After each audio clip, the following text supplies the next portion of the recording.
எட்டி தொடும் வயது இது, ஒரு வெட்டு கத்தி போல் இருக்கும்.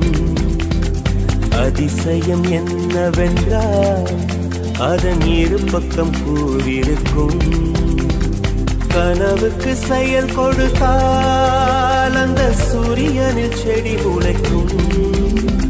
புலன்களை அடக்கி வைத்தால் தினம் புது புது சுகம் கிடைக்கும்.